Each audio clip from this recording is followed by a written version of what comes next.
more participants to walk into the room. And as soon as that is done, we will begin. Thank you so much for joining us.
Good afternoon, and thank you so much for joining us. We're just giving people just 2 more minutes to make it into the room, and as soon as that is done, we will begin with the session. We're so happy to have you here with us.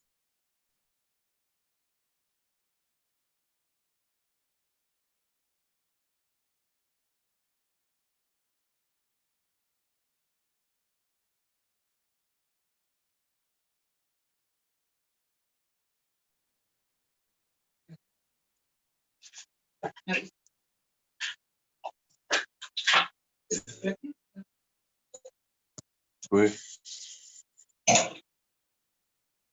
don't want to talk.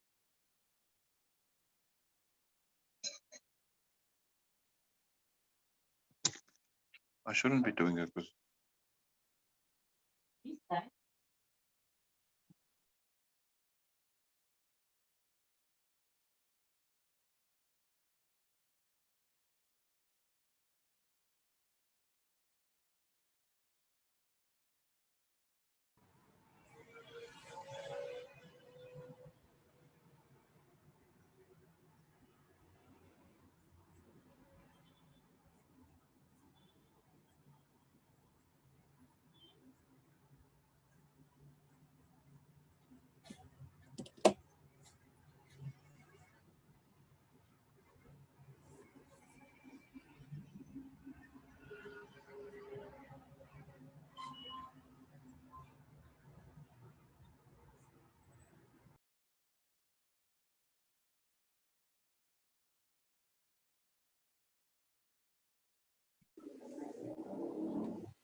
Good afternoon to all our participants today. We're so happy to have you with us.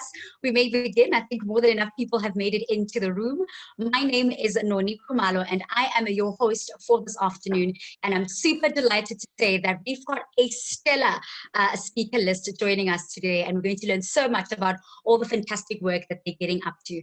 Just to get a little bit of some house rules out of the way, if you are following the conversation and you would like to share it on your social media pages, please use the following hashtags: UrbanFest 2020, Jam Lab Meetup, as well as Reimagining Journalism. A friendly reminder as well that we're going to have quite a number of faces on our screen. So if you do want to focus on the person who's speaking or any of the performances that we have this afternoon, please make sure that you pin the screen. So you'll find 3 little dots at the top of the person who's speaking or performing. Just make sure you click on that. You pin the screen, and that will ensure that you focus on the person speaking or performing and not everybody else that is joining us this afternoon. Another friendly reminder to please participate in the conversation in our chat box below. If you have any questions for our speakers, please feel free to ask, and if you have any comments to share with them as well, please do likewise. And this is our first session for the month. If you would like to register for more sessions going forward, please make sure that you head on over to urbanfestival.co. Again, that is urbanfestival.co. Super excited. I'm seeing some more faces coming up over here, but I see Akani, I see Gerald as well. So I hope you guys truly enjoyed today's session. So before we get into today's session, we've got a little bit of some entertainment for you. And we're actually going to be starting it off with Emma Manye. What seemed and what started in 2009 as just a mere stress reliever has actually helped Emma become a poetry firebrand. Now, Emma has had the great privilege of performing across international stages, schools, corporates, national TV, as well as radio. And I must say, the list goes on for this phenomenal woman. And the poem that is going to be playing today from her is titled The Unscripted Ones. The unknown says, our confidence is naive. Compromise. Stick to the tried and tested. Your passion is aggressive, knowing that we are coming for everything, marching forwards in numbers, in ones and zeros. The past has no leverage on us. The present expected us to stand still, but time ticked our presence, with the future inscribing us into history's foundation, calling us by our names, including the clicks in our names and clicking of our fingers. Once not born with silver spoons in their mouths, are now makers of the spoon and benders thereof, came to this earth with answers clenched in fist, unclenching fist to be the answer. Ours is not a race to come first or be first, but to influence and impact us, energy injectors, conductors of creativity, dancers with the rain, proverbs for our posterity, signaling the speed of ideas, implanting innovation, setting standards a tradition. We are outliers, the avant-garde, belonging to secrets whispered in spaces unseen for fear of our splendor. We are resolutely spewing out stagnation, a slow poison for the norm, perplexing conformity. We're not taking up space only to be muted at the table, not just conduits between what should be and is, not just bodies trading into uncharted public realms, but we are tomorrow's tools, the manifestation of ideals unscripted, leaning on the reassurance of the rising of the sun the next day. Let he without foresight cast the first doubt, whilst we visionaries converge at Urban Festival 2020. Welcome.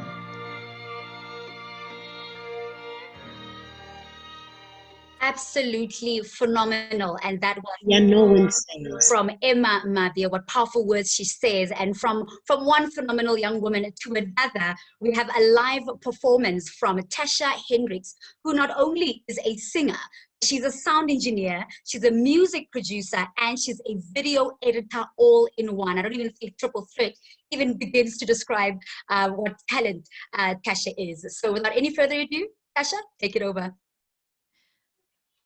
Thank you for having me, guys. I'm fairly new to this virtual way of doing things, so please bear with me. The nerves are high. The first song I'm doing is called Lean On, one of my personal favorites. Enjoy. That's all I'm going to say.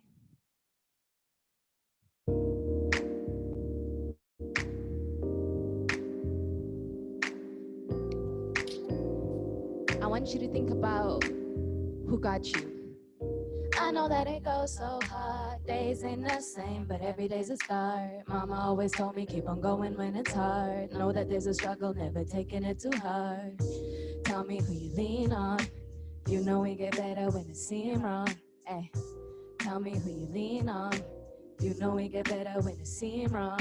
Ay. I know that it goes so hard, days ain't the same, but every day's a start. Mama always told me keep on going when it's hard. Know that there's a struggle, never taking it too hard. Tell me who you lean on, you know it get better when it seems wrong. Ay. Tell me who you lean on, you know it get better when it seems wrong. I find myself in the rain once again. We can never change when remaining the same. Couple bad habits got me hooked like a chain. Couple rag gadgets got me hooked in the brain. Trying to give it all, and time is all I got. Even through the fall, we climb until we stop. Reaching for the top with no drop top, but we hop blocks. I ain't talking hopscotch, man, I'm talking top knot mentalities. Never let the negativity handle me. I know that better days are coming. Keep on running, keep on stunning if you got a dream. No, it's easier to say than doing what it means. Won't you tell me who you lean on? You know it get better when it seem wrong. Hey, tell me who you lean on. You know it get better when it seem wrong. Yeah. I know that it goes so hard. Days ain't the same, but every day's a start. Mama always told me keep on going when it's hard. Never taking it to. Could I be stress-free like the younger days when we only worry about the hour we got left to play? Now the clock is ticking and the pressure only escalate. I be feeling closer next, I feel the step away. But don't be lose your faith. My nigga, just be strong. Don't you lose your faith. My sister, just hold on. Cause we replicate what's in our mind. Emancipate what's in our prime. Feel away until we find. Ignore what's in front of our eyes. Being different is harder than fitting in. Don't compare the life you're living in. And being different is harder than fitting in. Don't compare the life you're living in. I know that it goes so hard. Days ain't the same, but every day's a start. Mama always told me keep on going when it's hard. Know that there's a struggle, never taking it too hard. Tell me who you lean on. You know it get better when it. Tell me who you lean on.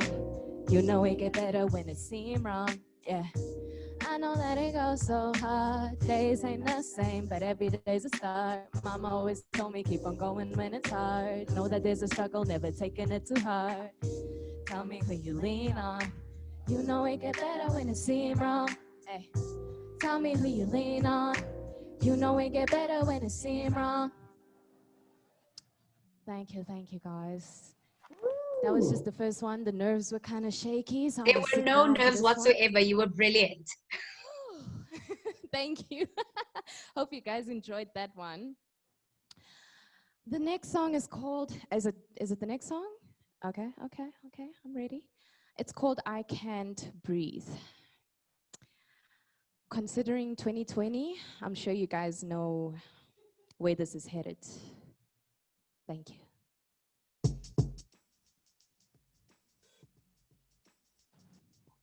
Yeah.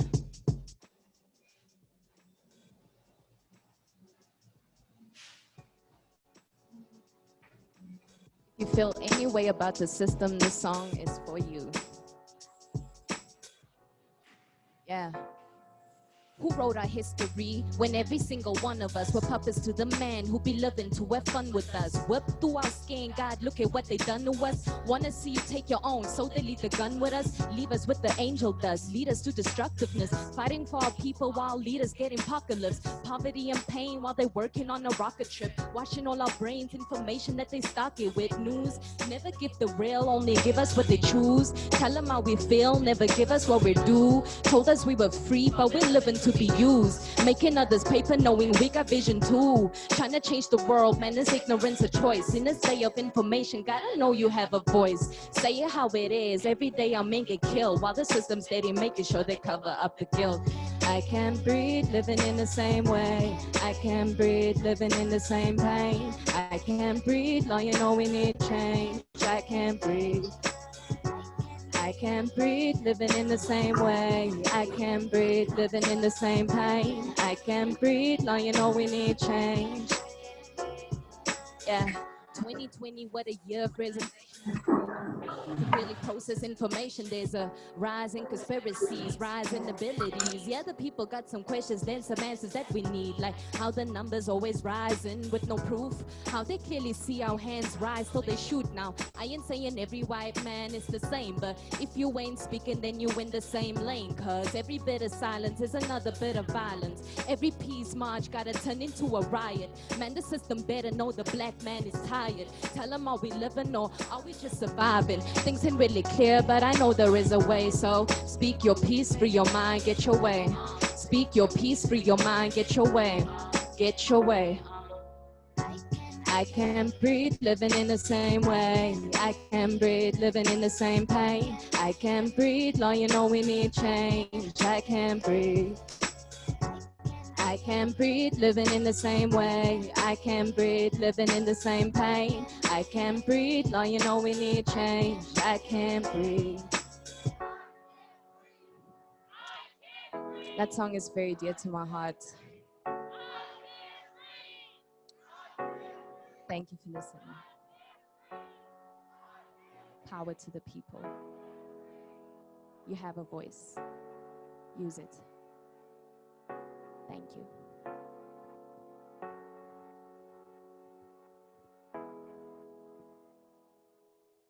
Absolutely brilliant. Geez, Tash, what a talent. You had a lot of our speakers and our participants just bobbing their heads to some of your sounds. So well done. What a fantastic performance. And we'll hear again from you at the end of the show. So if you were waiting for some more Tasha, please make sure you tune in to the rest of the session and you'll be able to hear this remarkable talent.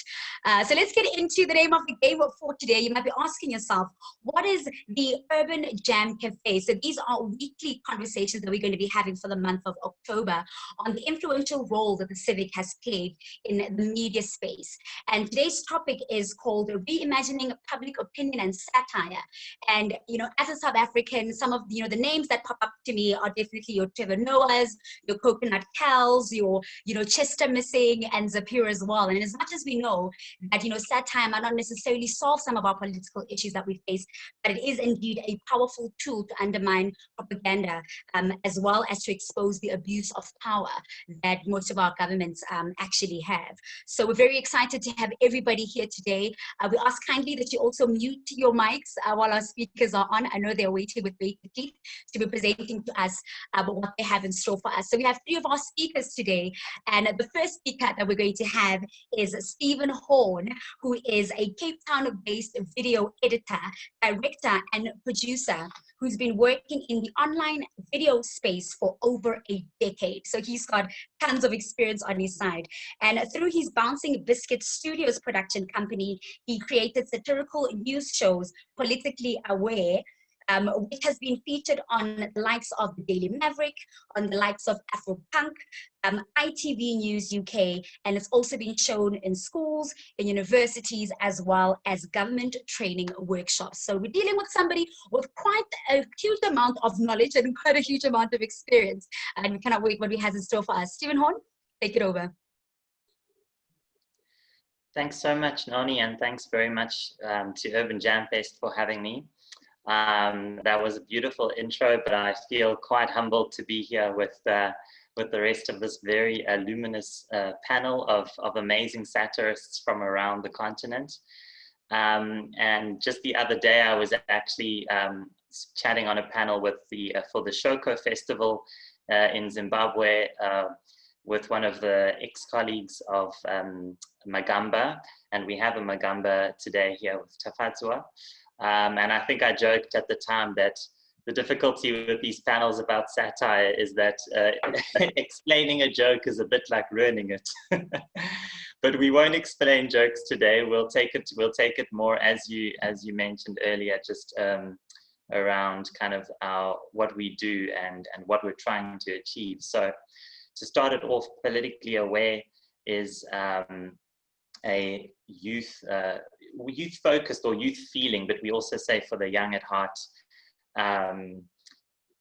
show that tries to get that market, that segment that of disaffected youth, who we know that the readership of news is kind of gone down, and the elections last year showed that youth voter turnout was significantly lower. And so the show aims to not take the value of the news down and replace it with comedy. So it's a little different from typical late night shows in the US. Perhaps it's more akin to Patriot Act with Hassan Minhaj or John Oliver's Last Week Tonight than the other shows, which are perhaps more focused on the comedy. So we balance out satire, humor with what we consider journalism that we try and do as thoroughly and rigorously as we can and fact check. And we actually do have a team consisting of some award-winning, SAFTA award-winning comics, but then on the other side, also a really incredibly strong team of journalists from various media houses that you will know, both international and local media house experience in the journalist side. And we've been trying to adapt as best we can to this digital realm of working virtually, but typically this kind of content would be written in a physical writer's room.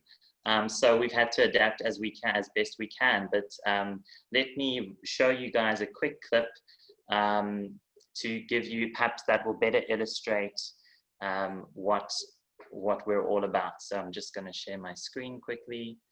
Let me do that here.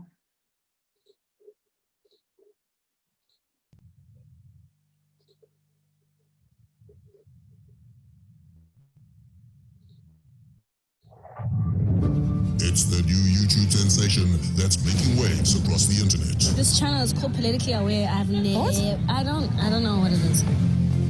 Gareth Cliff called it cleverer than Cliff Central. I didn't say that. That's bullshit.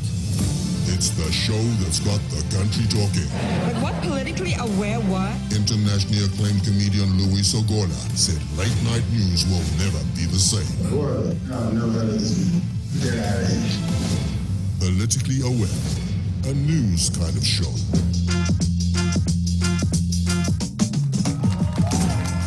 Hello and welcome to the first ever Politically Aware election special. These are a couple of excerpts from across the nation.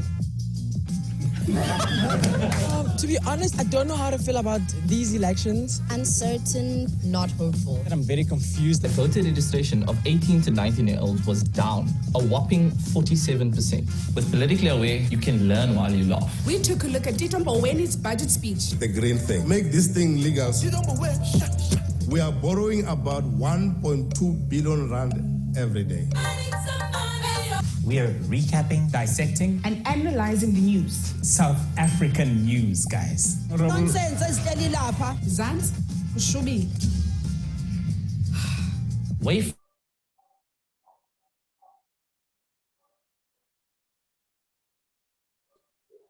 So the trailer is a little too long to show in its entirety, and I want to get through some other things, but I did want to show you a little bit about kind of what it looks like, the energy behind the show. And a big part of how it all comes together is, as you would have seen, through editing. So that's how my personal journey led me to this particular format. I also spent some time as a kid in Europe and in France in particular. They have a very strong satirical culture, a kind of esprit that is of freedom of expression comes first. And so you've got your quote, supposedly, it's actually misattributed to Voltaire, that is, I may not like what you say, but I'll prepare to die to defend your right to say it. And I think we take for granted our freedom of expression in South Africa a little bit, and our colleagues, I'm sure, from other neighboring countries will speak to much more difficult places where it's harder to just speak about anything, and we're very grateful that we have the ability to do so in South Africa.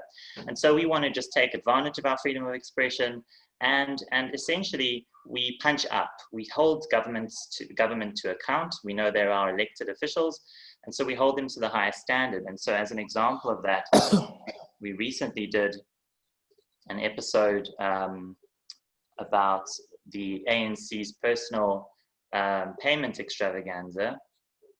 Let me switch back to screen sharing. How am I doing on time, Nani? Stephen, it actually looks like we saved quite some time in the beginning. So we can even push it to about 15 minutes. So if you've got some time, so let's say about 15:05. So let's push it some more. We still have time. Okay. Cool.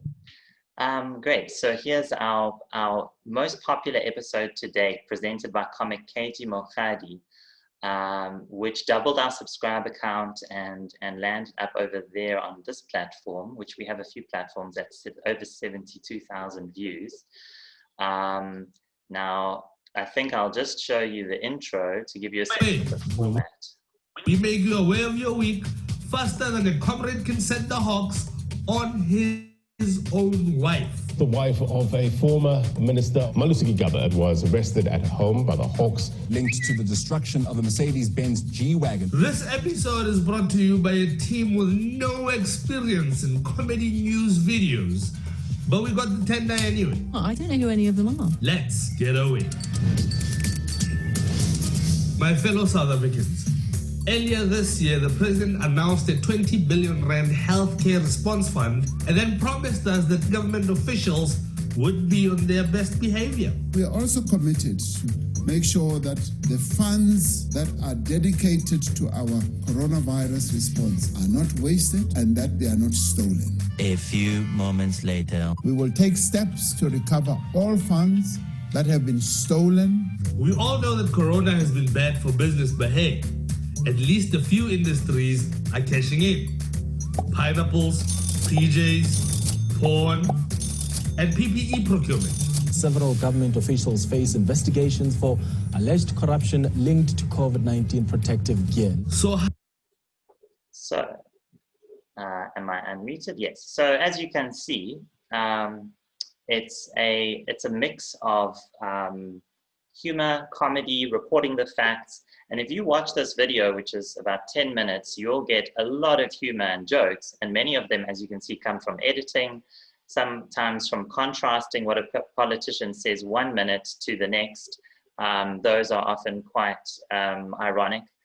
And you'll also learn essentially what happened in all the main facts, including, you see, where we differ from typical news is we like to include a little bit of the banter or conversation from social media, the quips and jabs to spice it up. So it's quite spicy, you could say. But you will learn all the key facts around the ANC's personal payment extravaganza, or in other words, the PPE tender scandal that came out in about August or July, or late July, August.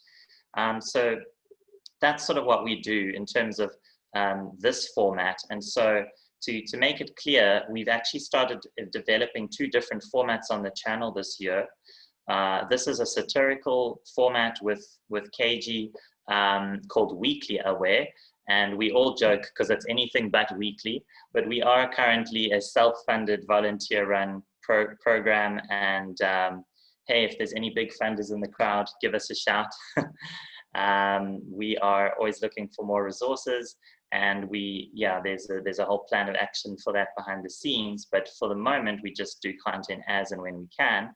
And the idea with weekly being that these are roughly about a week's worth of news, as opposed to coming out weekly.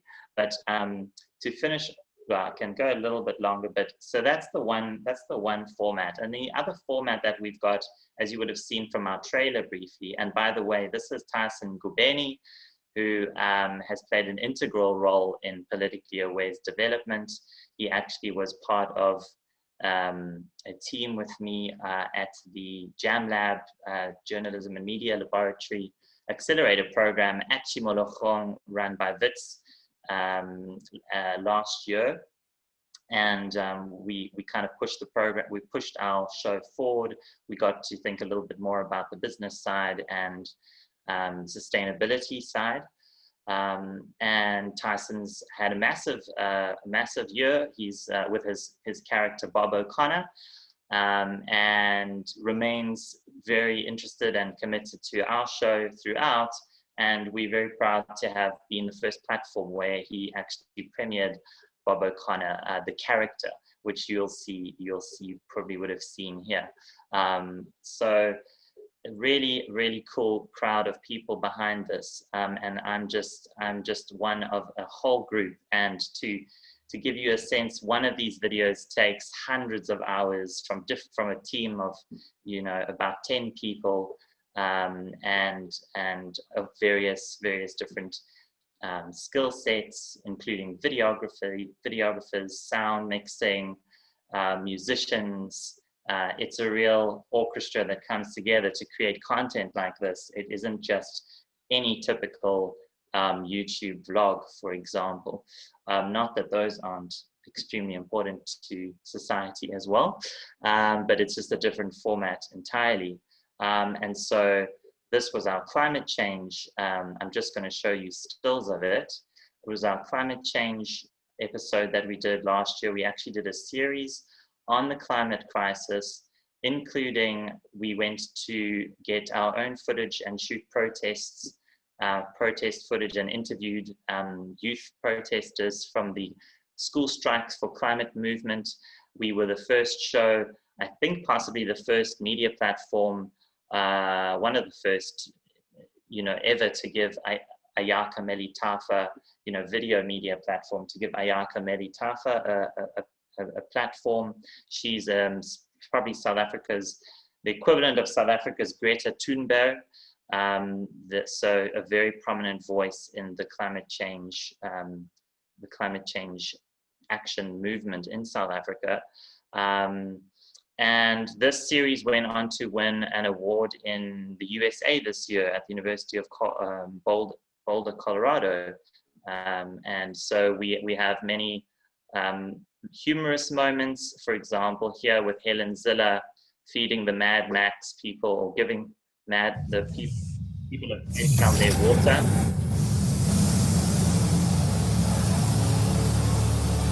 So we have a really talented graphics artist called Declan Manka who created this, and he's done a lot of cool work for the show. So as you can see, it's a whole team. And then to finish off, okay, let me show you this clip. Where is it? Here we go. So this is a video that was quite popular earlier this year, sitting on about 30,000 views, which looked at the police violence and brutality that was being perpetrated by soldiers and police, by our security forces in South Africa when they were enforcing the lockdown. And we know that Ramaphosa didn't want this to happen. He took a while for him to condemn the killing of, for example, Collins Khoza, a little bit too long in our opinion. So there's definitely something a little bit that went awry with the way our police handled the lockdown. And so we wanted to criticize that. We wanted to point out the ironies and the hypocrisies, and editing can help you do that effectively. And this sequence is quite powerful and went a bit viral on Twitter. But more worrying than depriving Karen from her cabinet are the chilling reports of abuse committed by our very own security forces. This is not a moment for scop and donor. This is not a moment for skeets and donor. This is a moment to be supportive to our people. When they see you, they see kindness of the state of South Africa. The military. So, can you all hear the sound? Noni, is the sound? I don't know if I did the right share with the sound. Yes, I think I did. Let me know if there's any technical issues. But that was a piece that contrasted. Let me just check. That contrasted what was being said with what was happening on the ground, and I think that's one of the key things that we do on the show. And finally, I know I'm out of time, but I have 1 minute left, and so I have very good news in that we have a new episode out that launched today. Those of you who follow us already will know we take a little long to produce content. It's our Achilles heel, but it's because we put so much time and love and effort into these videos. But we are working to get them out more regularly. But here today, you're very lucky to be able to see one that's gone fresh off the press, and it's just hit the channel. So please do jump onto @PoliticallyAweh or search Politically Aweh. You see it's the spelling AWEH on YouTube or on any social media platform. And so this is a 1 minute trailer for our episode that landed today about the state of the arts in South Africa in the wake of lockdown and coronavirus. Imagine your lockdown without these two. Or without this jam. Jerusalem,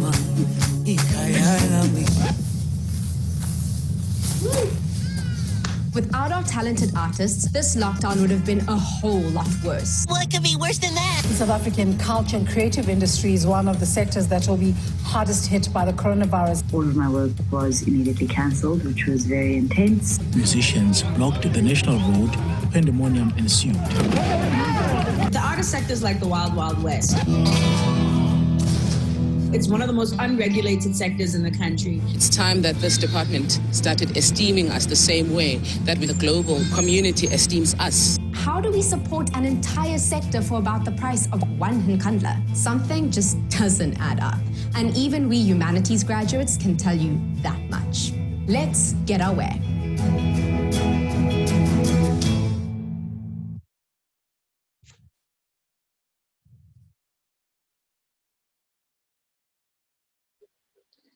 Thanks, everyone. That's me done. I'm very happy to hand it back to Noni. And if you have any questions, I look forward to hearing from you afterwards.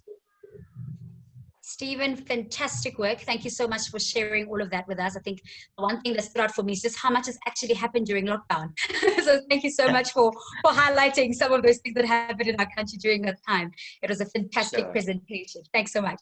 Thanks for watching. Cool. All right, cool. So if you are a participant and you're here to listen to our speakers, please feel free to ask them questions as well as to comment in the chat section below. They would definitely love to hear from you. After all of them have spoken, we're definitely going to get into some of your questions, so please feel free. Our next speaker is Masoud Kipanya, who is the leading political cartoonist in Tanzania. All right, so his first cartoon appeared in a newspaper in 1989. For years, Masoud has worked with a significant number of local and international organizations in simplifying hard text into popular versions. Now, what stood out for me, and he keeps laughing every time I mention this, is just how extraordinary he has become also in terms of his following on social media. I mean, he is amongst the top 5 influencers on social media in his country with a combined following of 2 million followers. So clearly he is doing something very right in Tanzania. Masoud?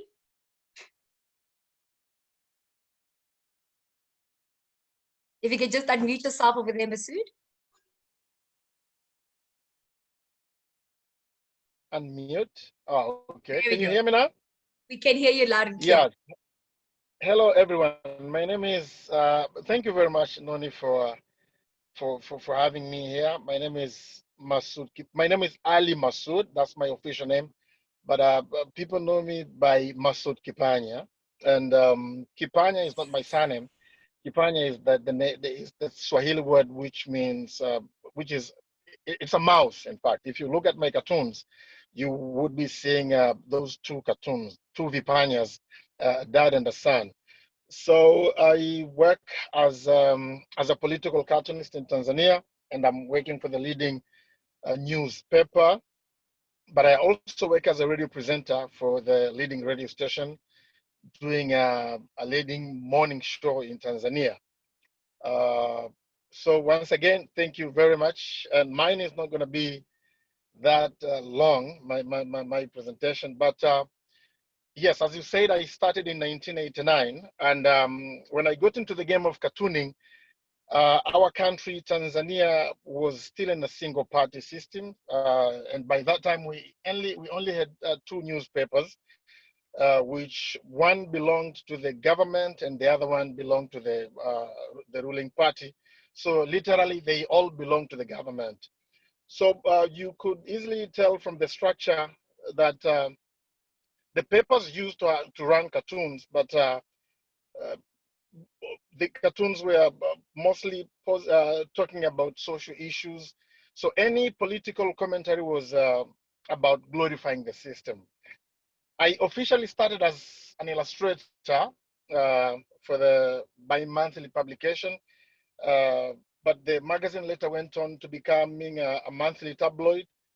And we had few pages which featured political issues, but most pages were dominated by the sensational stories.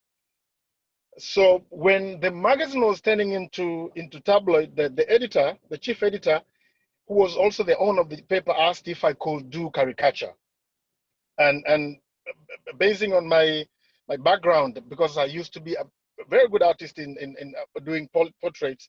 So when the editor spoke about caricature, it was very easy for me to adjust from illustrations into cartooning.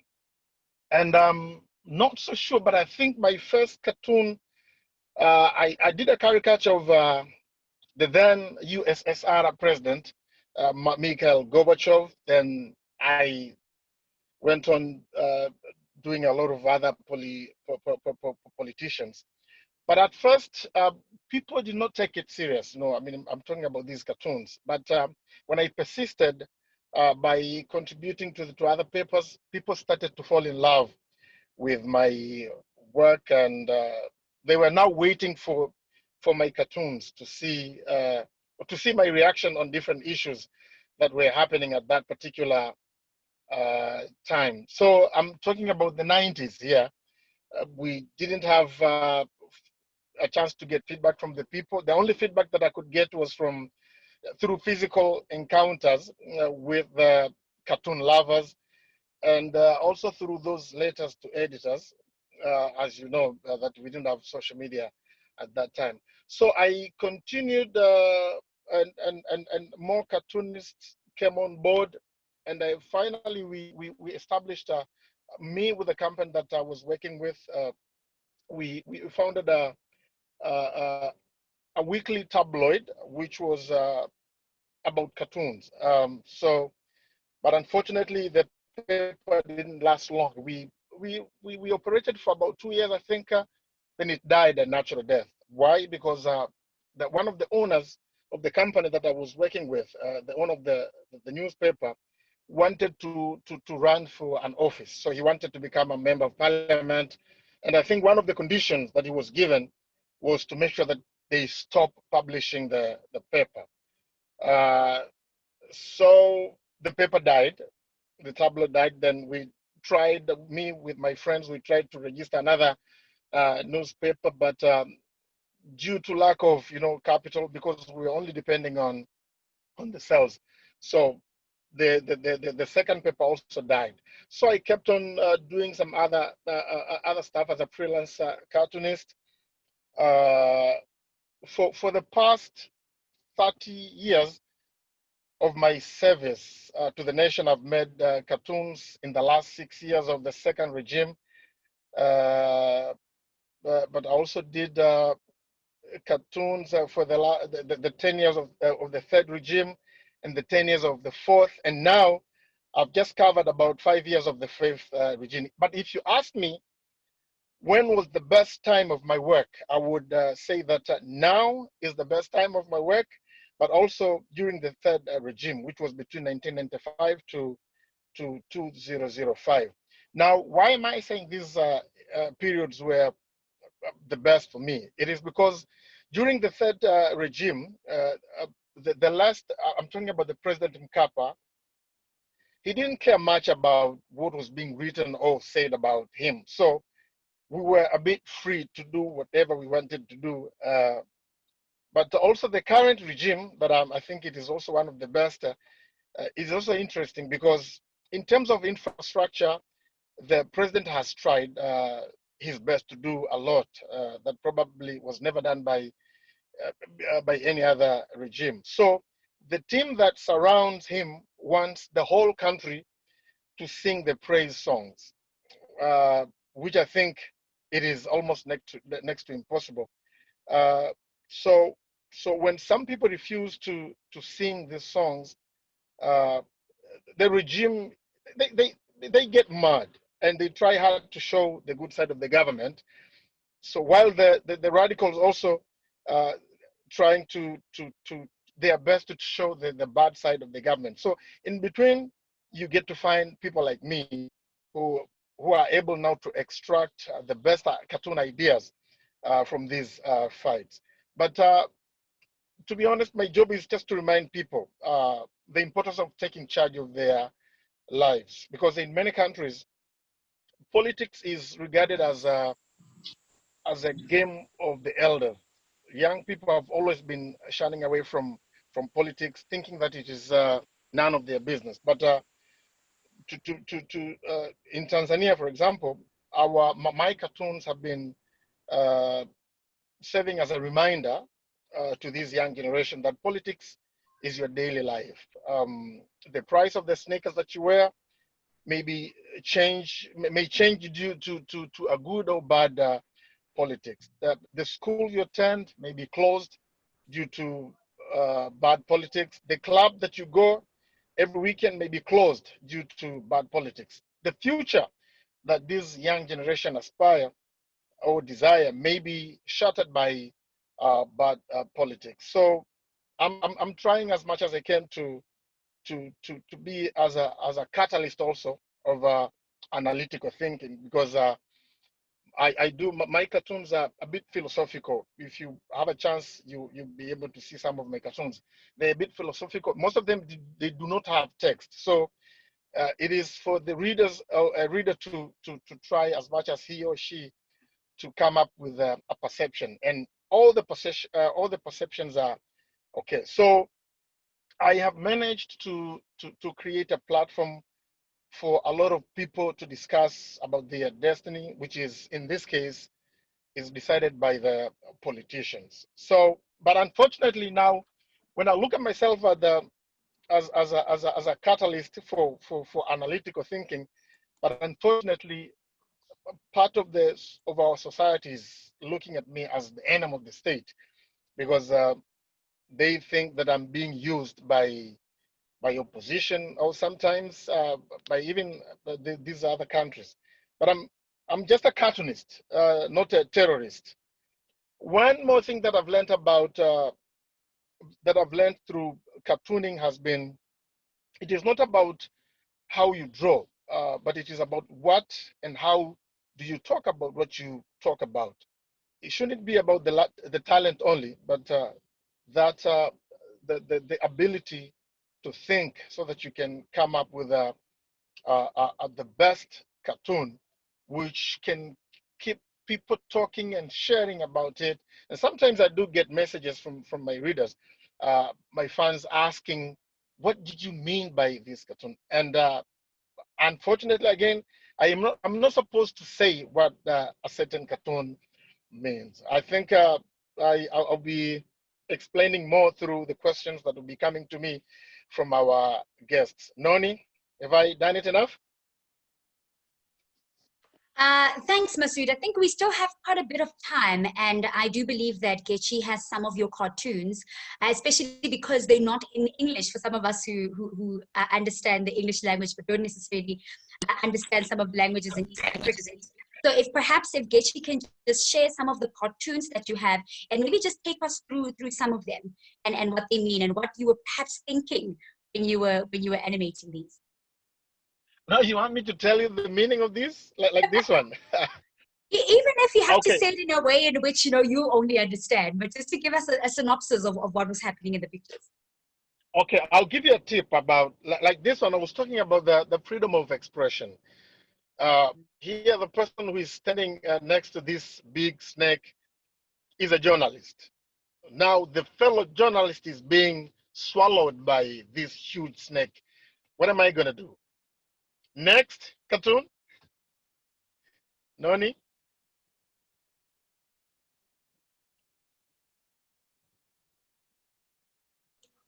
Yeah, it's moved on. Next. Yeah, this one also, it's about being suppressed because you are underwater, you cannot breathe, and you are being bit by the fish or whatever, a crab. If you open your mouth and cry, you end up dead. So it's also about the freedom of speech.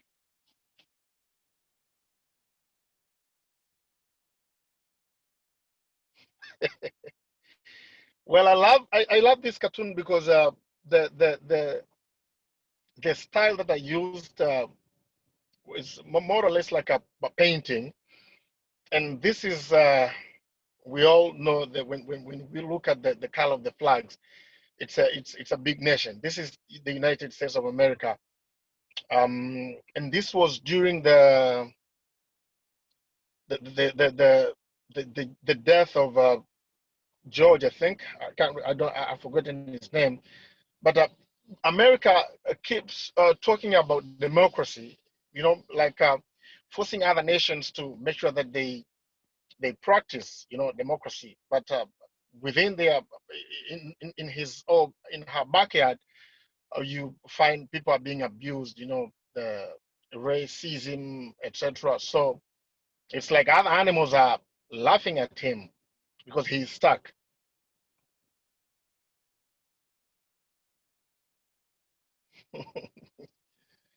I also love this one because you can see there's a pen and a notebook, and I see some red. I don't know if it's a blood or ink, but the pen is broken. The notebook is there, but how are you going to write using, which the pen is broken? So it is also about the freedom of expression.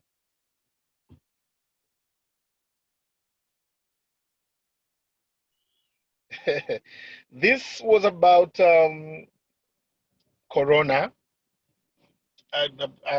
When at the first when it started, other countries were a bit serious about Corona, but we had to go on with our lives because when you look at the people, especially most of the African countries, people depend on if they want to make money, they have to go out, in the morning and come back in the evening with whatever they have. It's like you have to go out for you to be able to feed your family. So this was about Corona, and yeah, I think that's it.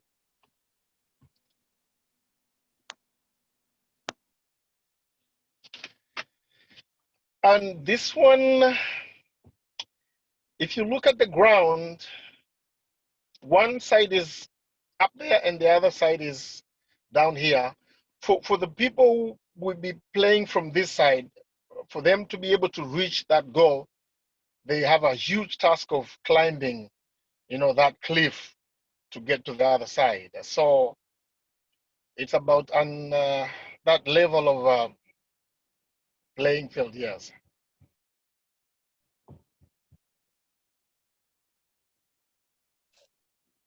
Yeah, this is also about, it's about politics. When it's about politics. When you want to, you've killed your prey, now you want to enjoy, your meat, but now you have vultures, hyenas, etc. They also want it. The vultures that are surrounding this lion, these are the opposition. They keep on, whoever is running the country, they want to enjoy their meal. But at the same time, the vultures, they also want to get a piece of meal, the meat. Next. I think we're done. Huh? Fantastic work. I'm highly impressed that there's so much that actually goes into it without there being quite minimal words, Masood. So that was absolutely fantastic. We'll speak about a little bit later about how you have 2 million followers, correct? Okay, no problem. Fantastic. All right, so then we have our next and final speaker, definitely not least. His name is Tafadzwa Tseisi, and he's from Magamba. Now, Magamba is Zimbabwe's trailblazing, innovative, youth-oriented organization that launched as one of the 100 sparks of hope by the elders. Magamba runs some of the most disruptive digital platforms on the continent, and its work has been widely featured in global media such as CNN, BBC, and The Guardian. Young people constitute 67.7% of the Zimbabwean population, but their access to the corridors of power is limited to extremely polarized spaces. Magamba thus aims to increase young people's engagement in issues of national importance and to expand access to alternative media. Tafadzwa, are you with us? Yes, I am, Noni, and thank you so much for that introduction. I would like to greet everyone and thank you so much, colleagues, for the amazing presentations. So Magamba was born at a time of hyperinflation. disillusionment, and political oppression.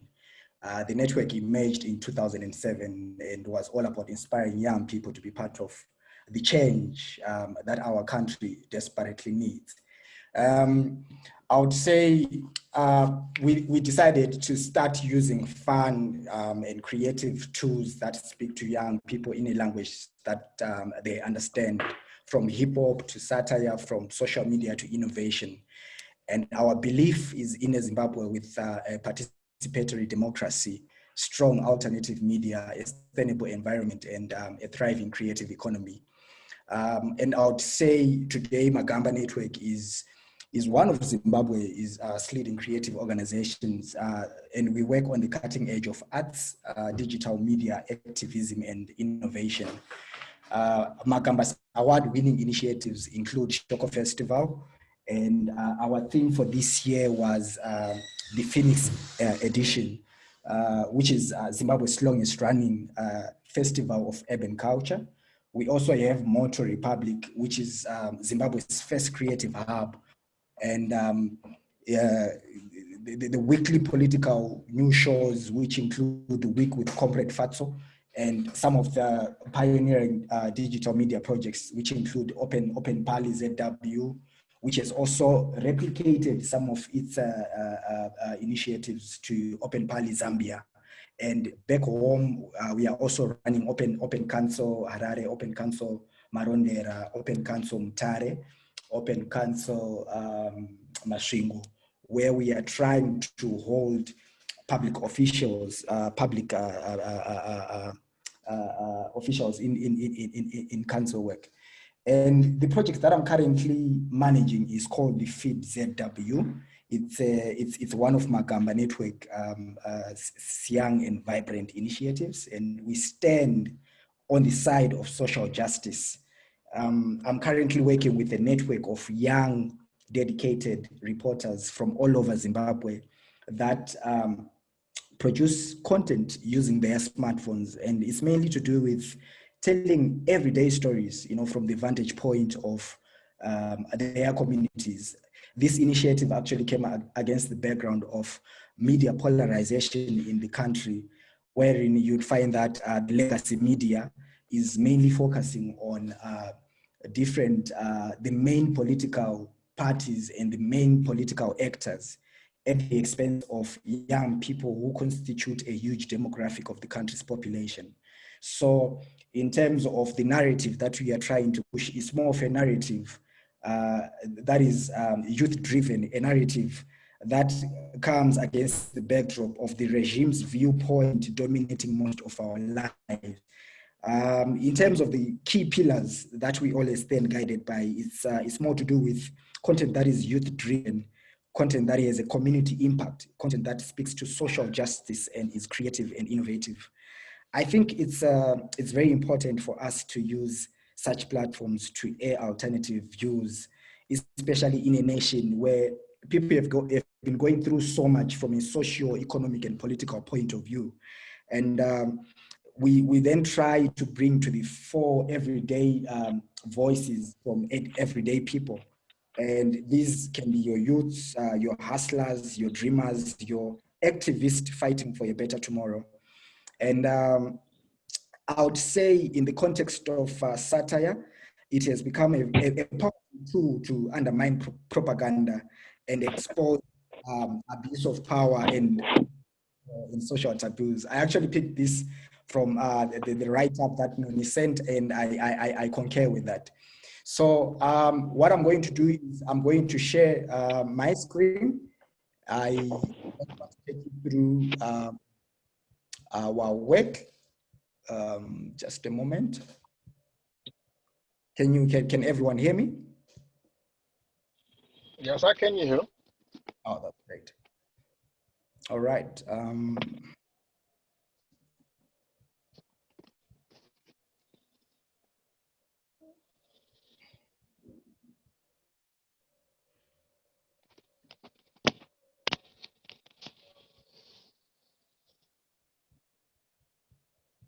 Is my screen now appearing? Not yet. From my side, I can't see anything. All right. Let me see. All right. Let me share. Is it now appearing? Yes. Yes. Okay. So just a moment.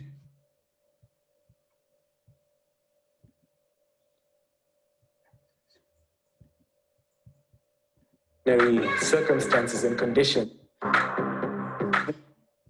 Live in extraordinary circumstances and conditions. You can't tackle them in a normal way. You need crazy.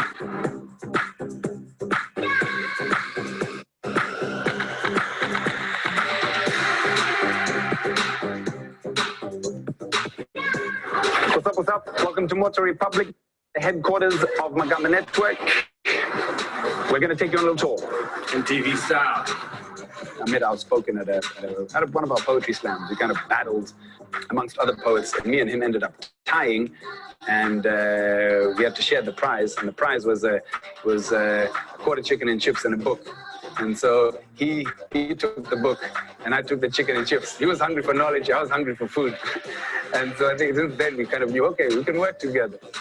And it started off focusing mainly on like live events, so like poetry, hip hop.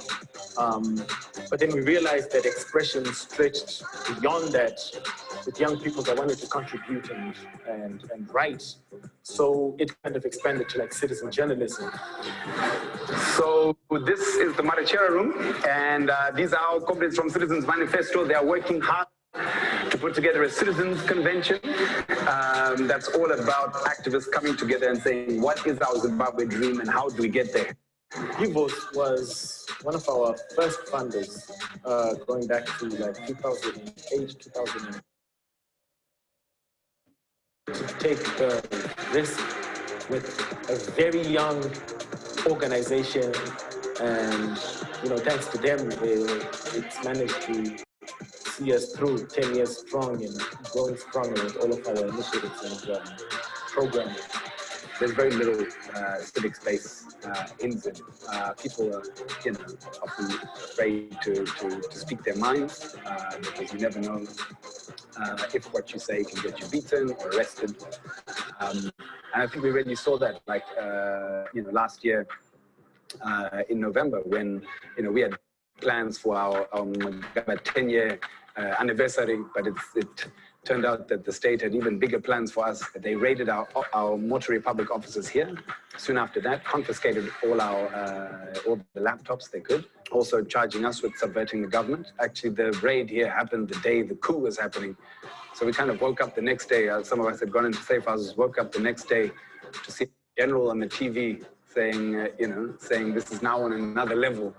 And we're kind of looking at that saying, well, we were being charged with, trying to overthrow a constitutional government, but I think the military have maybe beaten us to it. It's an ongoing battle between, between the bottom and the top, between the citizens and the state. It's an ongoing battle here in Zimbabwe, in Africa, on the continent, globally. And I think it's key that as citizens we keep coming up with creative means to keep civic space open and free, and to be able to hold government to account. Ladies and gentlemen, comrades and friends, welcome to the week with me, Comrade Fatso.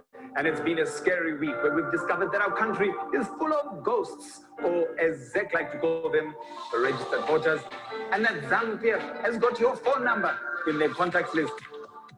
I think young people are very disillusioned, and we identified that need to kind of come up with creative forms of activism that could reach out to young people, get them involved in being part of the struggle for a new Zimbabwe. It's not just work. It's not like something you can switch off from, like, and say, okay, now I'm not an activist. The cost has been, I don't have any gray hairs, but just stress, threats of arrests,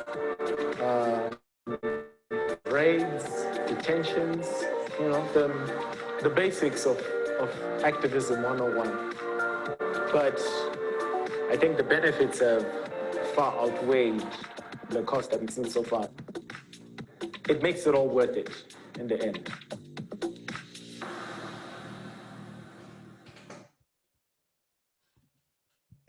So that was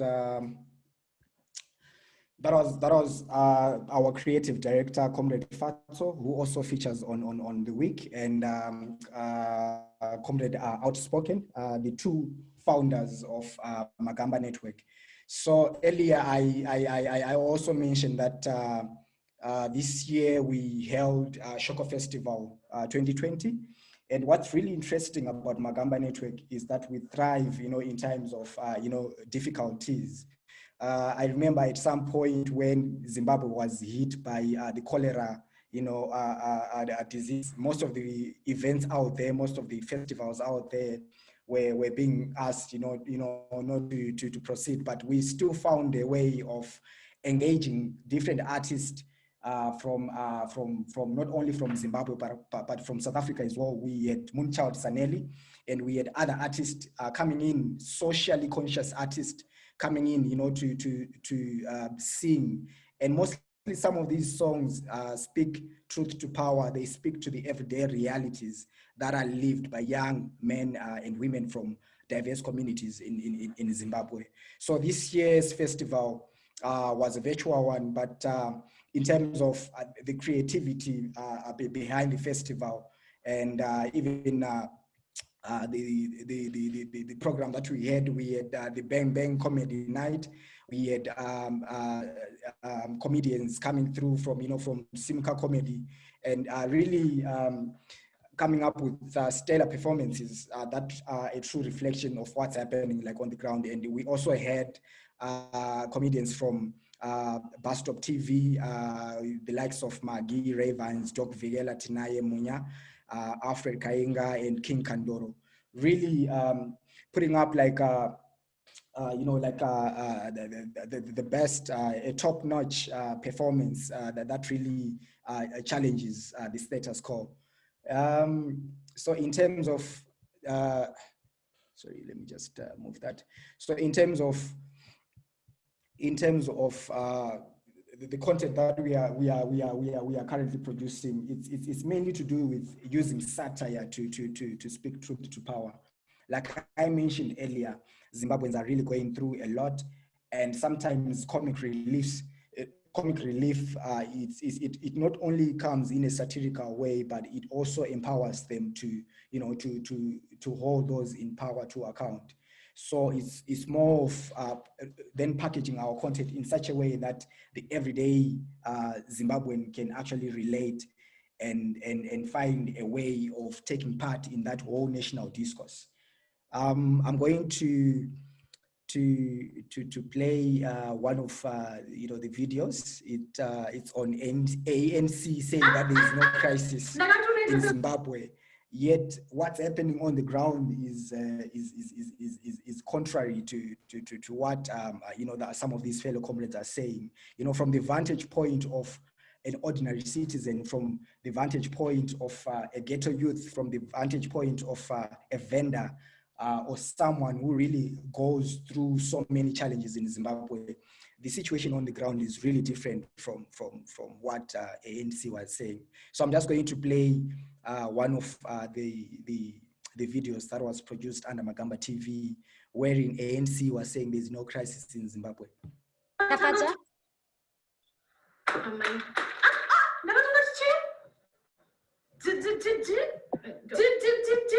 Dr. Aman. Right. Iwewe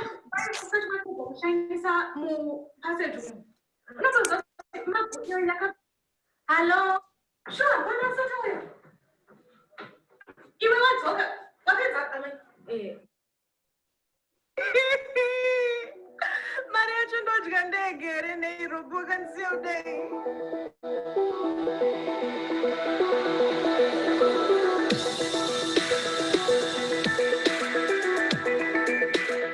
Ladies and gentlemen, comrades and friends, welcome to another episode of The Week with Comrade Fatso. I know a lot of you are waiting for me to say live from my kitchen, but as you can see, I'm back in studio. Because lockdown has eased up a little bit. It's been another mad week. The ANC delegation jetted into Harare, met ZANU-PF and left again. Deja vu. The Chinese have been farming in the Hwange National Park. and Victor Matemadanda told Ian Kama to go and find a wife. But first, a high-powered ANC delegation flew into Harare this week for another game of whose crisis is it anyway? The delegation featured ANC heavyweights like Ace Magashule and Gwede Mantashe, who were here to find out if there is a crisis or not. Okay, well, we all know that Ace is really here because he's desperate for a break from Brazil, who's really on his back these days about all these petty corruption and tender things. The only problem is that Zanu-PF says there is no crisis. The delegation is not looking for Muno Anu's crisis. Crisis oil. It is here. According to Sophie Mokwena, the SABC's political editor, the ANC delegation want to discuss with Zimbabwe their concerns. What Sophie and the ANC delegation don't know is that Zanu-PF doesn't have a customer care department. They don't listen to concerns, and they definitely don't take kindly to the views of others. But wait until after he had a little brainstorming meeting. Nana Obes. Sorry. So I know we have a very short attention span, and also in respect of time, I'm just going to just give a breakdown in terms of some of the content that we are producing. It's not your usual content that you'd find like in the mainstream print or broadcast media, wherein you know that the issue of media capture is real. And what we normally read or see on the only broadcaster, which is the Zimbabwe Broadcasting Corporation, is normally not a true reflection of what's happening in the ground. What then we are trying to do as Magamba is, to tell those an everyday reality from the vantage point of ordinary citizens, communities, and really speak truth to power, and also laugh at power. There are certain things that they are doing every now and then, and it's really hard to believe, but this is how we are packaging most of our content. And at the moment, we are in the process of coming up.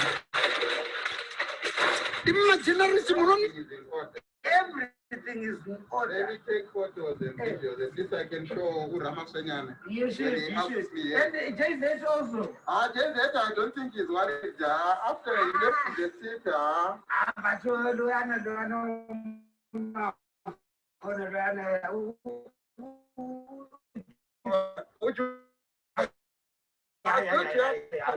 that we can give a full report. Where are they? Oh, you mean? Yes, no, yeah, they are here. I can't come here. Yeah, I know they are. The complaint that we're getting is that they are not free, there's no food. So at least if we check the message back, where, so they are there. That's false. Look, is there no food in here? Right there. Are they not free? They are free. Are they not roaming around? They are. Are they not in tune? They are. So let me take pictures. Yeah, please take pictures. Please take pictures. They look free. They look free. They are free. So even when you go back, you should tell them about the. Yeah, that I saw. Yeah, they are free. Yes. Yes. They are free. Yeah, you cannot go beyond the side. All right. Yeah, so let's go. All right. I know it's like the time. It's okay. They are free. Others could have been here, but everything is well here. So, where are the other stakeholders? Because we wanted to see Mommy, Dede, and children. Oh, Mommy, Dede, and children. Yeah.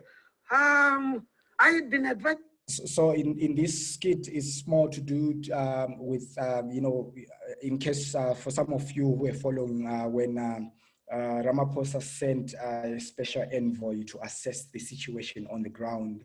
Normally, it's not really, I would say, based on the work that we are doing, it's not really a true reflection of what's happening on the ground. So we try to use satire to actually, project the reality on the ground. How am I doing on time, Nani? I was actually about to jump in and say you're out of time, Tafadzwa. If you can just quickly wrap it up so that we can get into the Q&A session. Okay, so I'm just going to wrap this up by saying we are currently in the process of coming up with a school of satire, And so far, we've identified 15 participants. And out of the 15, 9 are young women. We hope to see more women who follow the footsteps of Gonyeti Magi and more prominent female satirists. And we are also working on the Africa Satire Network. And it really goes back to our key pillars as Magamba that I mentioned earlier. And we remain resolute in terms of standing on the side of social justice, coming against the backdrop of how most of the regime's viewpoint is dominating most of our lives. Thank you. Tafadzwa, thank you so much, and well done to you and the Magamba team. You're doing fantastic work. Right now, we'd like to open up for some Q&A to our speakers, if they can just show their faces and kindly unmute themselves. We have got a question here from Geshi to Stephen that says, great presentation. I'm keen to know whether you face any pressure or risk about factuality and bias in these times when people obsess about fake news, etc. Obviously, you are doing satire, but does it form opinion? Right. Are there rules for any of you? And I think that especially during the pandemic, a lot of fake news were flying around, and in any conference that you're involved with, they were really speaking about fake news across the continent. Stephen? Thanks so much for that question. Yeah, it's very, very topical and central to how we work and how we think about our content. And so we've actually, you know, we've been very blessed this year to attract some really great journalists to the project. And I don't have a media and journalism training. I trained in video and film production and film and media at UCT. So that's kind of how it's such a team sort of dynamic that I rely on them. And, you know, I do the video stuff, but then I rely on the journos and other writers to assist. And so we actually, every episode we do a fact-checking pass, usually with our journalists. So that gives me great peace of mind, because obviously we're conscious of not wanting to spread fake news. But not only that, we're working in a very charged political space in terms of the way we do what we do. It's, you know, and we don't want to get sued for defamation. So yeah, that's important. And in terms of, obviously we're doing satire, does form opinion, 100%. I think that's the thing. Satire means you take an editorial line. So you can't really, so as your viewers would have noticed, there's something different going on when you're watching one of our videos compared to watching ENCA or some other, or SABC, where the goal is to present the facts as objectively as possible. In our show, we still want to do that, and we actually go on location and do location reports, vox pop type situations. We try and fact find. You will see in our new episode we released today, we did a substantial interview with Lebo Mashile, the poet, performer, actress, writer, incredibly talented person who gave us so much of her time. Beautiful interview. And so that's journalism, essentially. The journalism that we're doing is doing that fact finding, but then we blend it with comedy.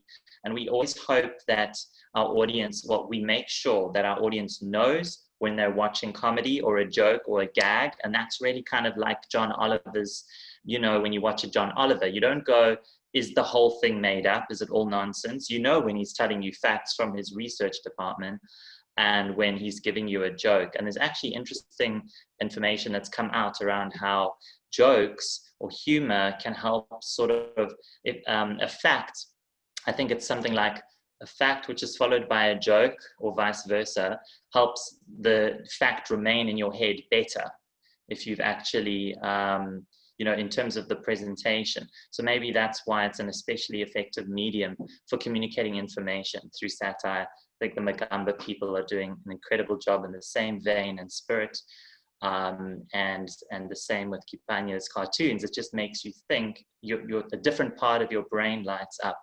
But final thing to close off on this point is obviously there is a lot of risk around factuality and fake news. And so we've considered, perhaps as we grow, we'll join the press ombud, which means we would actually be more responsible in our reporting than independent newspapers who quit the press ombudsman, so they're no longer accountable for press standards.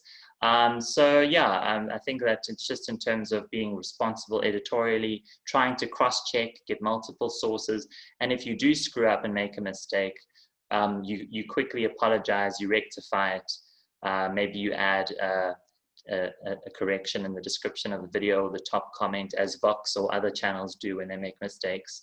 Yeah, so I think that's kind of how we handle that. I don't know if I answered that correctly, but fantastic. I love that answer. I think it goes. And then the next question is for Masood. Masood, it says, with millions of followers, do you feel any burden or perhaps power about influencing voting or non-voting for that matter? And do you have any idea if your work is more urban or rural or neither when it comes to your following? If you can just unmute for us there, Masood. Yes, sorry. Well, my intention is not to confuse people. So I try as much as I can to encourage people when it comes to voting, for example. I do post most of some of the cartoons. They encourage people, especially young people, to go and vote. So I don't feel powerful because when you talked about the 2 million followers, Facebook and Twitter and Instagram, for me, I think it is because I'm trying to answer that question you wanted to ask. For me, I think it is because I post most of the cartoons that are being rejected by the editors, you know. That's why I have a lot of followers. What was the last question again, Noni? Please remind me. The last question was, and do you have any idea if your work has a more urban or a rural following? Or maybe neither? When you look at the number of people who have smartphones, obviously most of them are from the urban. But since I also publish on newspapers, so I also get followers from the rural. Yes. Right, fantastic. Thanks for that, Masood. And perhaps maybe if I can just rope you in quickly on this one, Tafadzwa, and if you can keep it nice and short. Do satirists think of themselves as activists or as journalists?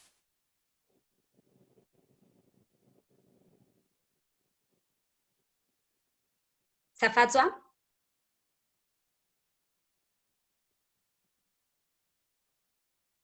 All right, I think you might be having some network issues. If perhaps maybe Stephen, if you want to jump on that question, you see yourself as an activist or as a journalist? Such a good question, and one that we deal with a lot, in particular in the climate space, because we're very committed climate change activists at Politically Aweh.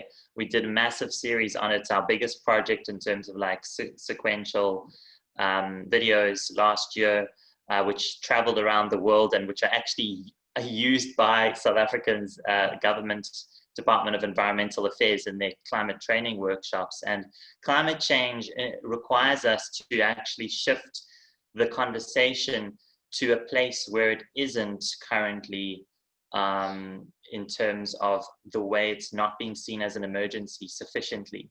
So when you're you're trying to report the truth and the facts of the issue, but when the entire world, and this kind of maybe goes in parallel with other issues around racial justice and other things, but the climate one is such a clear-cut case of where we have been called out for being, kind of lefty climate warriors.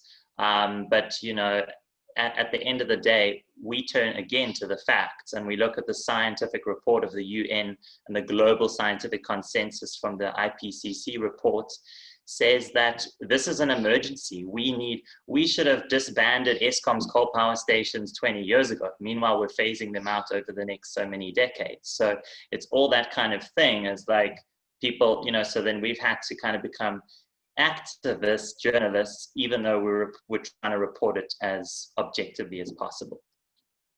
Sure.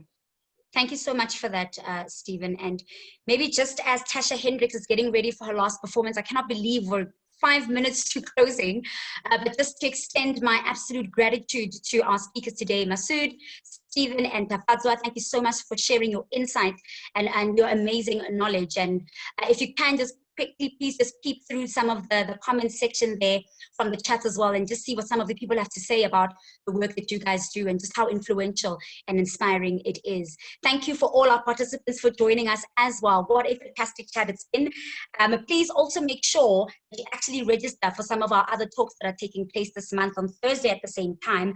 The next one is called Reimagining Our Narratives, and then after that is Reimagining Media and Voices, and then the last one for the month will be Reimagining Policy and Governance. So please make sure you register for those sessions if you want to walk away as inspired as we are today. But for now, if Tasha can just come up and just close over for our session for today. Thank you so much for joining us, and we'll see you next week. Thank you. Thanks.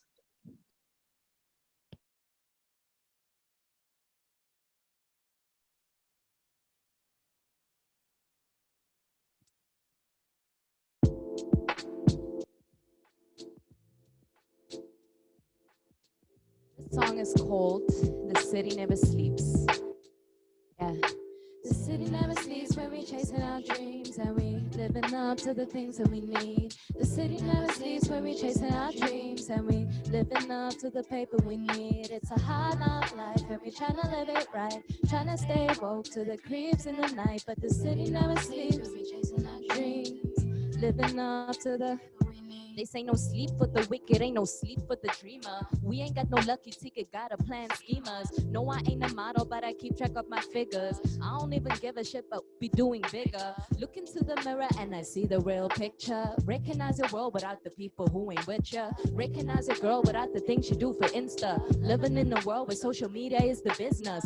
Figure out your aim like you drawing up a hit list. Clearing out your brain, cause you know you gotta get this. Ain't no other day, and tomorrow ain't promised. See it, then believe it, like the eyes of St. Thomas. You ain't gotta be your own demise, be honest. Save yourself from living up to what you ain't want with. The city never sleep, that don't mean that you should creep way below your own belief, way below your own standards. Look into the future, not the deal that you've been handed. Everything you see is half real, half candid. Follow your own role, ain't no dream that can't be sold. Ain't as real as it been told, gotta choose your own goal. The city never sleeps when we chasing our dreams, living up to the things that we need. The city never sleeps when we're chasing our dreams, living up to the paper we need. It's a hard knock life and we're trying to live it right, trying to stay woke to the creeps in the night. But the city never sleeps when we're chasing our dreams, living up to the paper we need. This song is dedicated to all my hustlers, people who are working hard, chasing their dreams. Don't settle to fit in with society.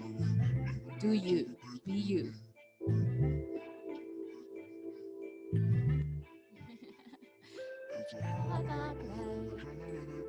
Trying to stay woke to the creeps in the night. Paper we need. To the creeps in the night. Chasing our dreams, living up. Thank you. That was short and sweet. Short and sweet. That's how I like to keep it. Okay, the next song, the last song. Very, very personal as well, but a bit more vibey. And it's called Modern Day Slave. The name says it all.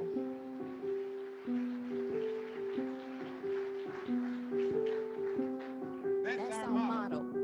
We want freedom by any means necessary. Educate your mind. We want justice by any means necessary. We want equality by any means. Let me tell you about the difference between a leader and a president. Look into the richer, show the views pretty evident. Looking back, man, nothing really changed, and we all just living like a modern day slave.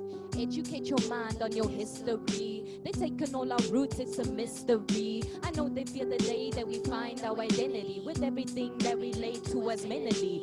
Why every peacemaker be the face on the paper? What about Biko and what about Shabazz? What about Gaddafi and all of the rest? The system killed them all cause they educate us best. Showed the people conscious, deep-rooted content. Never wrote our books with the truth that they can't bend. Who can really tell the black man's story other than the man making it his story? Looking real way back in time. The system never wanted no blacks alive, but here we are today, same struggle that we face. We fight by any means, like Malcolm X would say, and bring about the freedom of these people by any means necessary. Let me tell you about the difference between a leader and a president. Look into their riches, show the views pretty evident.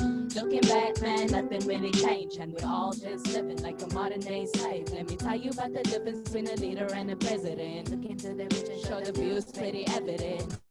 Looking back, man, nothing really changed, and we're all just living like a modern day slave. The world be looking like the book of Revelation, living in the present story written in the ancient, stalking on my water like a tidal basin, thinking about war when we were first in placement. I can see the world repeating history all over again. Never have it easy when your skin ain't even blending in, and still we think it's cool to do whatever to fit in, when no one can renew all of the shoes that we've been in. Where do we begin? When the system is against us, all of the investors getting uppercuts. We be working up the cuts, we be making up the sales, they be making up the tails. How they make it up the scale? The dots are braille. Businessmen as presidents, don't they feel no penitence for all of the negligence of the people? Words empty like their promises. Life is a tell me what this karma is. Waiting for the day that we can say our say and no longer obey the opposition of dream. Acquisition of schemes, stack, you know what they feed it. We stay gleaming. Black don't crack, we break even. Black don't crack, we break even. You hear what I'm saying? We don't crack. We don't crack, people. Use your voice. Let me tell you about the difference between a leader and a president. Look into the rich and show the views pretty evident. Looking back, man, nothing really changed, and we all just living like a modern day slave. Let me tell you about the difference between a leader and a president. Look into the rich and show the views pretty evident. Looking back, man, nothing really changed, and we all just living like a modern day slave. But don't be a modern day slave. Even if we live in that way, you don't have to be. Choose your path. Thank you. You rock, Tasha. Well done. We thoroughly enjoyed that. And thank you, everybody, for joining us. We'll see you next week, Thursday, for Reimagining Our Narratives.